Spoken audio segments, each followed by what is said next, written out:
Good morning. Good morning. Today we will continue with 2 Samuel chapter 4 verse 1 to 12. 今日は第3の4章1節から12節全体が続いてまいります。And I entitled it God's faithfulness to keep His promises. 神様が忠実で約束を果たすというふうにそういった題となっています。One of yours and my biggest challenge every day and even for the rest of our lives is to live as if God is going to keep His promises.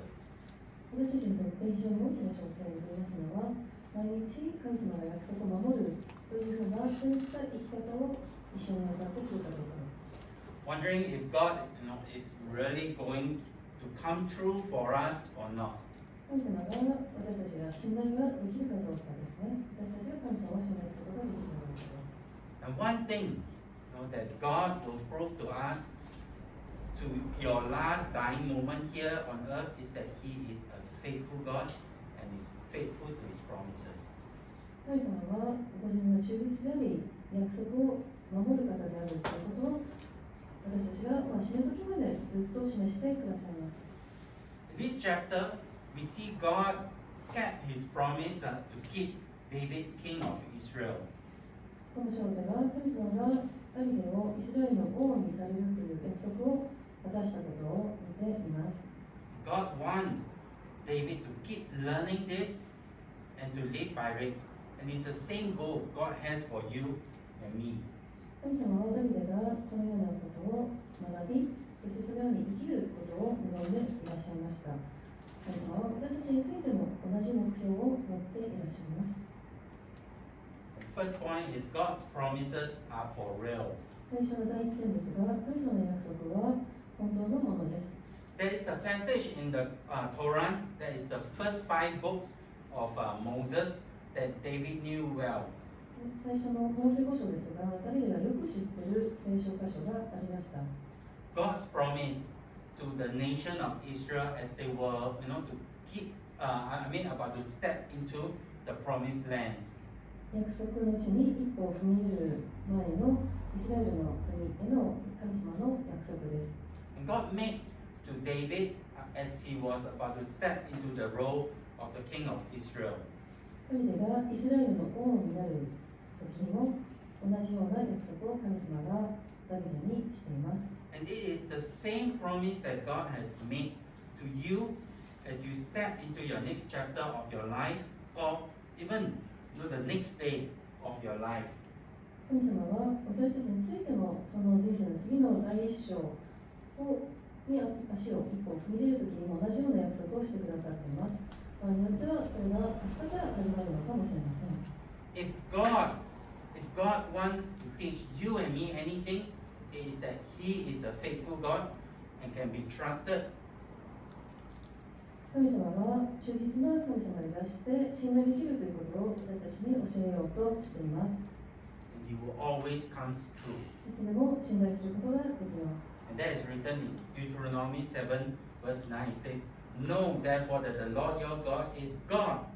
He is the faithful God, keeping His covenant of love to 1,000 generations of those who love Him and keep His commands. 新明記7章9節には次のように書いてあります。それゆえあなたは知らなければならない。あなたの神、主は神に増しますし、真実の神に増しまして、彼を愛し、その命令を守る者には、約束を、契約を守り、恵みを施して千代に及び。In this chapter, we want to see too that the second point that God fulfilled His promise to David. で、この章で第2点となりますが、神様がダビデの約束を果たしたことを見てみましょう。David is in Hebron. He is he has been there for over 7 years.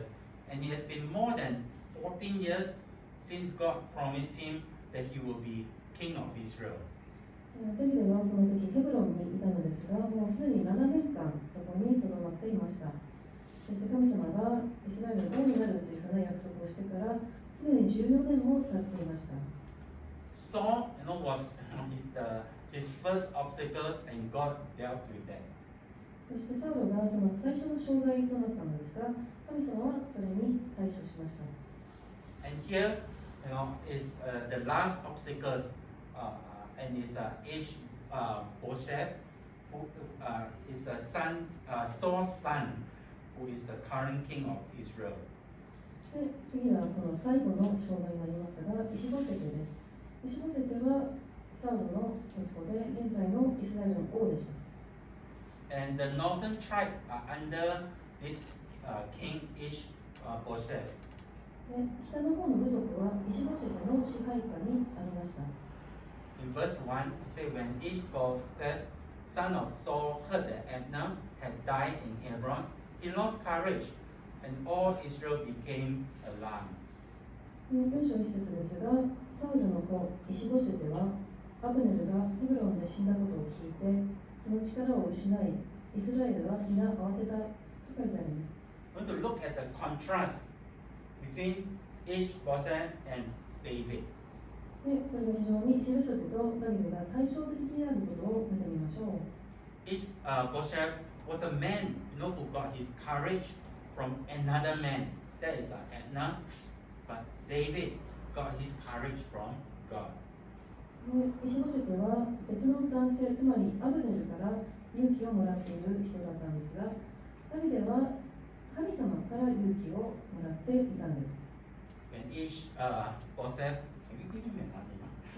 That Abner, who put him on the throne, was dead. He knew, that his day was almost over because he trusted the man to gain his position. So, when the man, Abner, was gone, he knew his position would soon be gone.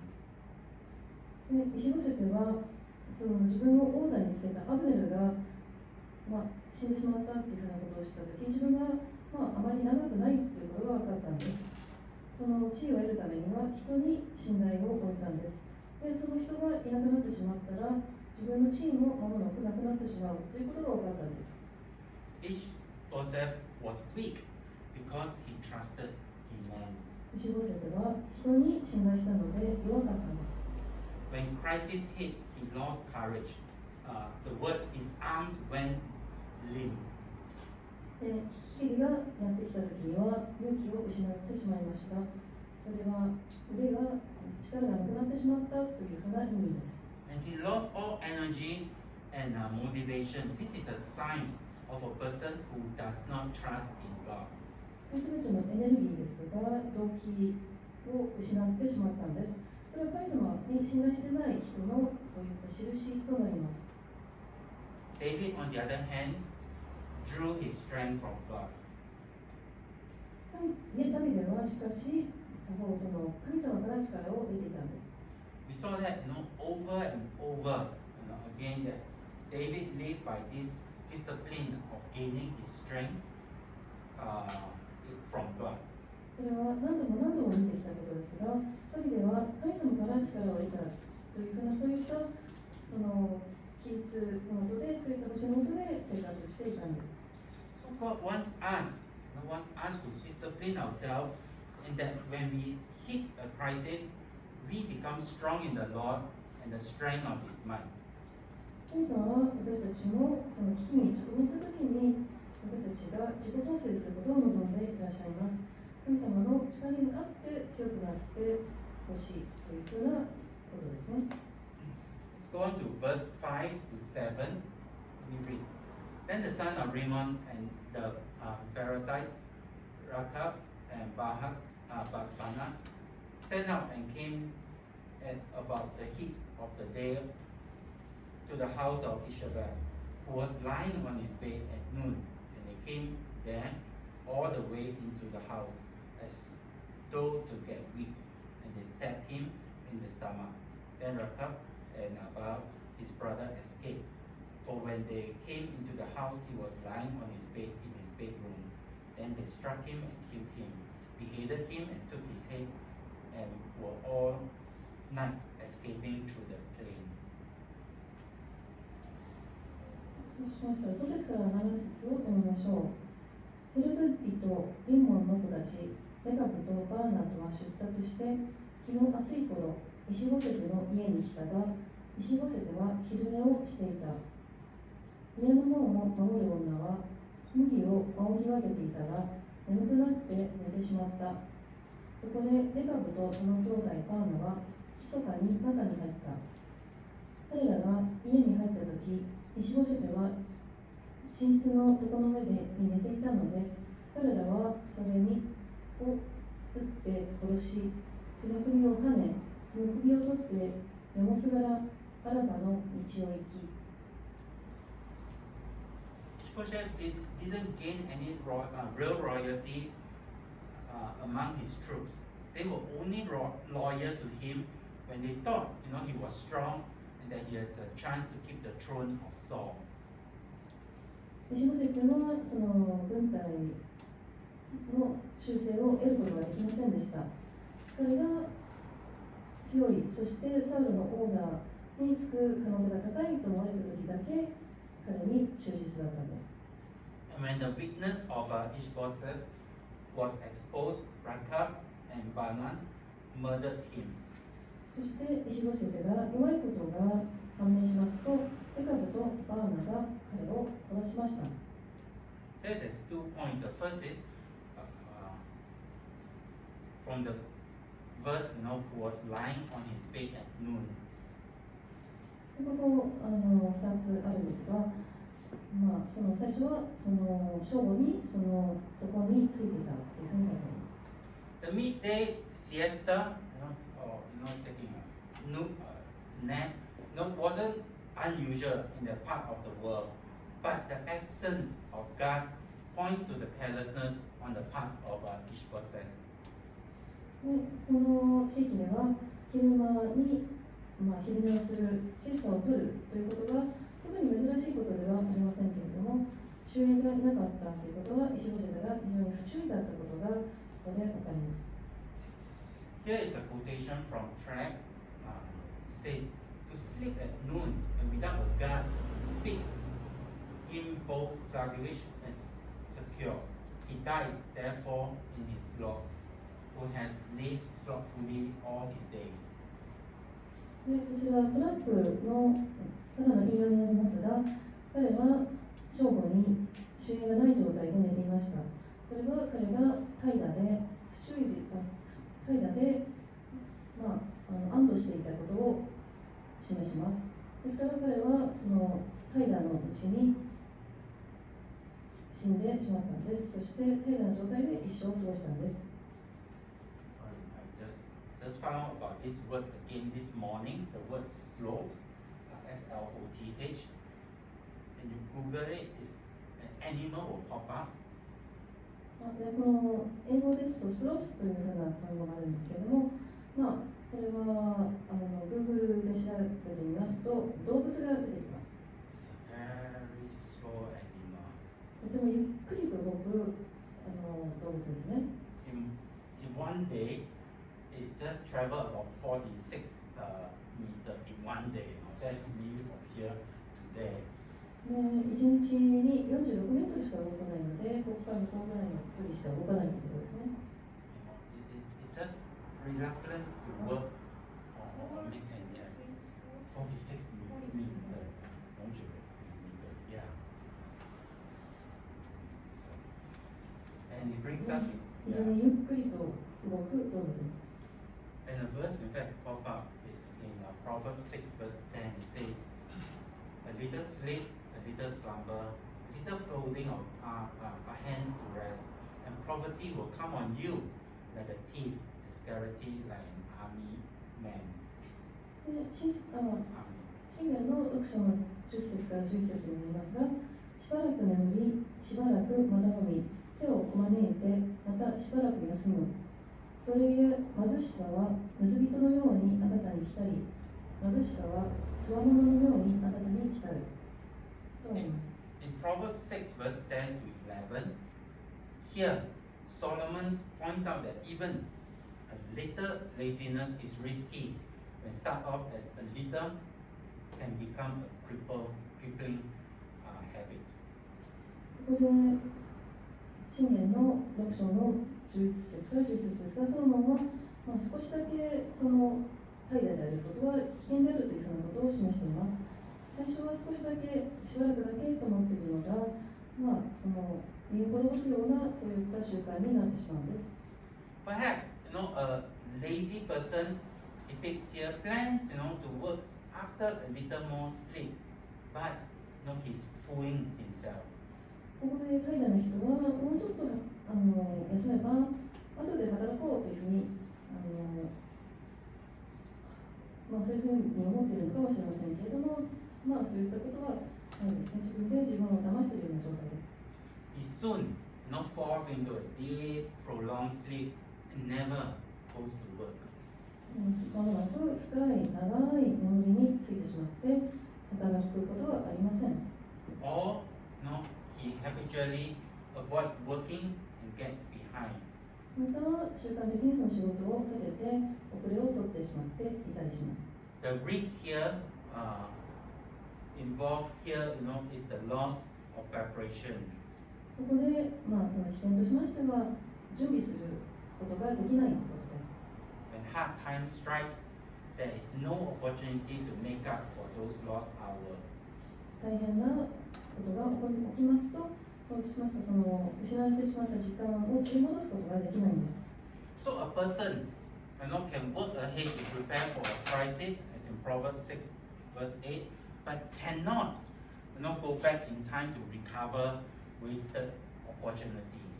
ですから、その詩篇の6章8節に書いてありますように、日があるときには人はその前もって働くことができますけれども、その失われてしまったその機会を取り戻すために、逆にその時間的に戻っていくことができないんです。During, one of my early days, in the military training in Singapore, I had this close friend that I talked, about God with. シンガポールで軍隊の訓練をしていたのですが、親友がいまして、神様について話したりしていました。At one, overseas training, I told him again, about God, and then he said, he would listen, after we finish the training. ある時、海外遠征に出たんですが、彼に神様のことについてまた話したんですが、この訓練から帰ってきた後にもうちょっと話を聞くって彼は言ったんです。During the training, there was an accident, and he died. その訓練の時に事故が起きまして、彼は死んでしまいました。I should have, immediately tell him, about God while, I had the opportunities. そのような機会がある時に神様について彼にすぐに伝えればよかったんですが、I procrastinated, and waited too long.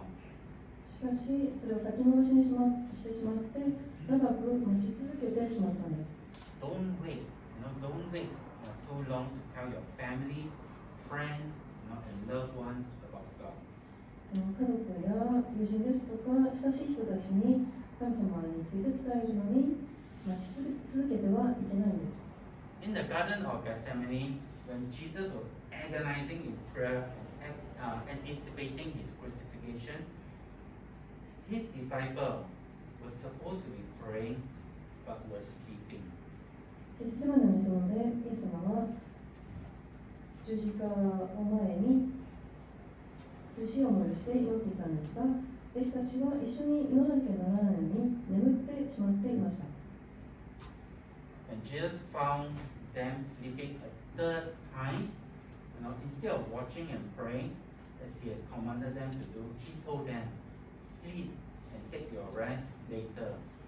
See, the hour is at hand, as the Son of Man is betrayed into the hands of sinners. Rise, let us be going. See, my betrayer is at hand.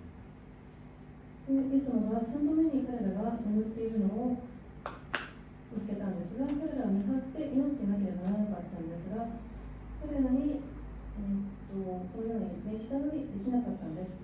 そしてイエス様はまだ眠っているのか、休んでいるのか、見よ、時が迫った。人の子は罪人らの手に渡されるのだ。さて、さあ行こう、見よ、私を裏切る者が近づいてきたと言っています。Second point that we can learn from this verse is from the word beheaded him and took his head. で、第2点ですが、首そしてその首を持っていったというふうなことが書いてありますが、 This was an important part, of their plan because they wanted to prove to David that they murdered his rival to the throne. これは見たことバーナにとってはその結果の重要な要素だったんです。なぜならばダビデに自分の宿敵となる人、王座を奪い合う人を殺してしまったということを証明しようとしたんです。 Let's see in verse 8 and 9, it says, they brought the head of each person to David and Hebron and said to the king, here is the head of each Bosheth, son of Saul, your enemy, who tried to take your life. This day the Lord has avenged my lord, the king, against Saul and his offspring. Verse 9, David answered Rechab and his brother Baal, the sons of Rimmon and Berothite, as surely as the Lord lives, who has redeemed me out of all trouble. 8節9節になりますが、彼らはイシボシェテの首をヘブロンのダビデのもとに持ってきて王に言った。ご覧ください。これはあなたの命を狙っていたあなたの敵サウルの子イシボシェテの首です。主は今日我が主の王のためにサウルとその子孫に復讐されたのです。するとダビデはエロエテ人リモンの子レカブとその兄弟バーナに答えていった。私の命をあらゆる苦難から救い出してくださった主は生きておられる。 Sounds familiar. It's exactly what happened much earlier when the Ammonites thought, I will get a reward for killing Saul. これは聞いたことがあるかもしれませんけれども、似たような状況が前ありましたね。サウルを殺したときに、そのアマレク人が報酬を得られるというふうに思っていたんです。It's that these guys, didn't learn from the past. They attribute their action as actions of God. ですから、エカブとバーナはその過去の出来事に学んでないことがわかります。自分たちがやったことが神の行為だというふうに言っていたんです。I think from verse 9 we can, have these questions that comes up. As the Lord leads, is God dead? Does God really need your help? Can't God, deal with this himself? Does he need his work to be done by ungodly men? そしてここで、主は生きているというふうにレカブとバーナーたちが言ってるんですけれども、神様は果たして死んでいるのでしょうか。そして神様は人の助けを必要としているのでしょうか。自分自身で対処できないのでしょうか。神様は自分のしなければいけないことを神は知らないような、そういった人にしてもらう必要があるのでしょうか。Not that David, pointed out that God is the one who delivers him out of trouble. ダビデは神様がご自分をその困難から救い出してくださるというふうなことを言っています。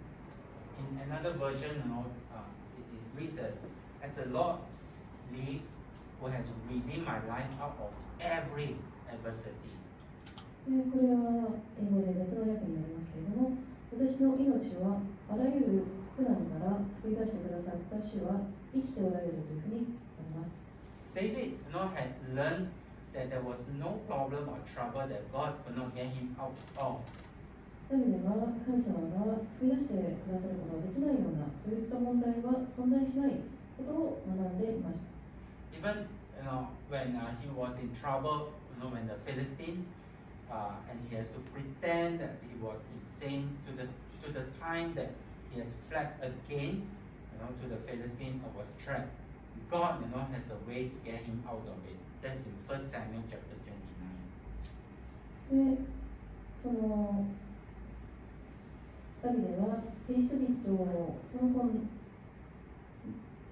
題に直面しまして、自分が気が狂ったようなそういったふりをしなければならなかった時もありましたし、またペリシテ人のところに逃れていかなければならなくなって板挟みにされてしまったのですが、神様はそこから救い出してくださったんです。The word delivered is the same meaning as redeemed in Hebrew. This is the same word in the New Testament that Christ used in redeeming us from sins. で、ここ、救われるというふうな単語ですが、ヘブライ語であがなうと同じ言葉になります。同じ単語がキリストが私たちを罪から救い出すときに、その新約聖書では使われています。It means, to buy out of something. Christ bought us out of the slavery market of sin and misery. 何かを買い戻すというふうな意味ですけれども、キリストは私たちを罪とその苦境の奴隷の市場から私たちを買い戻してくださっているんです。So here it is saying that God has paid the price, for David's trouble, and that is why David knew God will always rescue him. 神様はダビデの困難のそのための代価を払っていましたので、ダビデは神様がいつも救ってくださることが分かってたんです。So when Christ brought you and I, He also brought all, your troubles, your problems. で、キリストは私たちをそのあがない出してくださった時も、私たちの問題すべてを買い取っているんです。Now, they are His and He has no trouble, no problem, taking care of them. They really are not your problems, they are His. そして今度は私たちの問題は神様の問題になるんです。そして神様はそれに対処することができないことはないです。その問題に対処することができます。私たちの問題ではもはやなく、その問題が神様の問題となったんです。We walk in here today, with a boatloads of troubles and problems and questions. But the question is, do you believe God wants to handle them and will handle them? 今日私たちがここに来るときにはたくさんの問題を抱えてやってきました。神様がしかしそれに対処してくれるのか、そして対処することができるのか、それを信じるかどうかですね。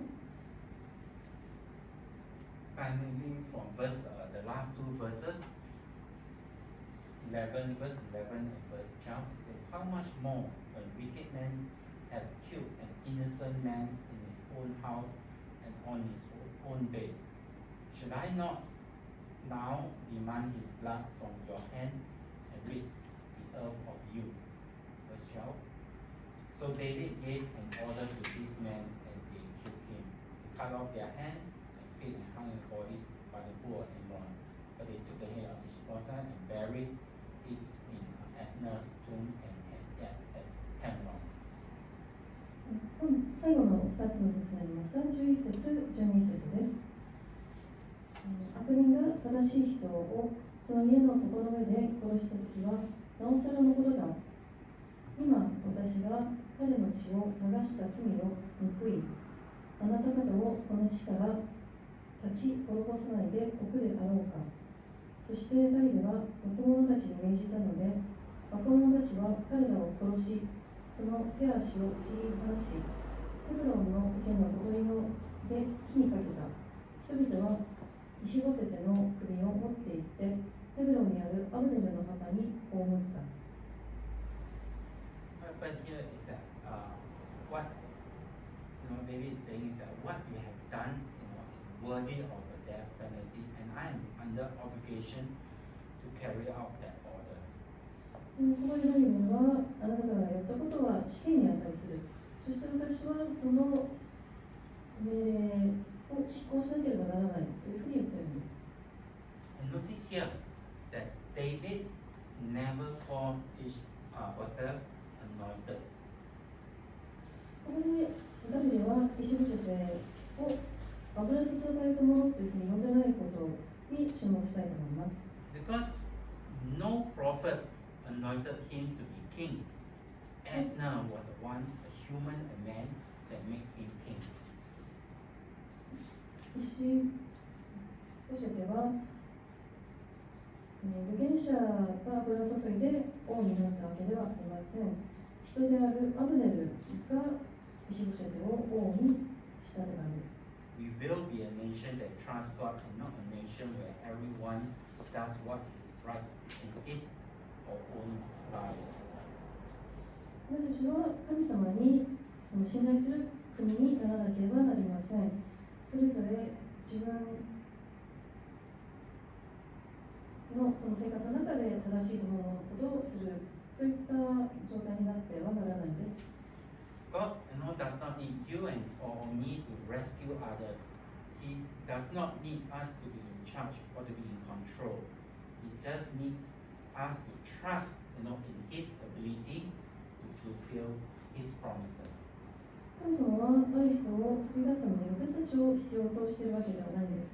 また私たちがその何かを担当したりですとか支配したりする必要はないんです。ただただ私たちが神様の約束を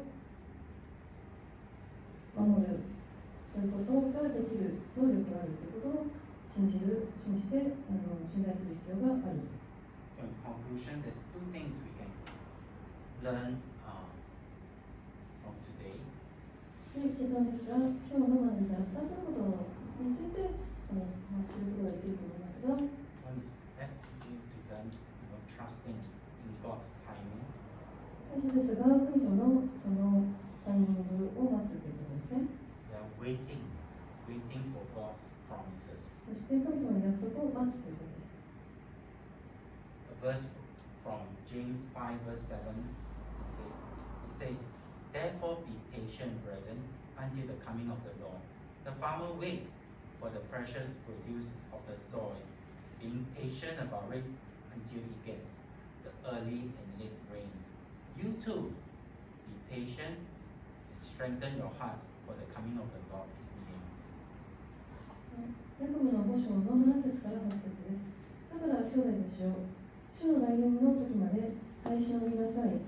見よ、農夫は地の尊い実りを前の雨と後の雨とが降るまで耐え忍んで待っている。あなた方も主の来臨が近づいているから耐え忍びなさい。心を強くしていなさい。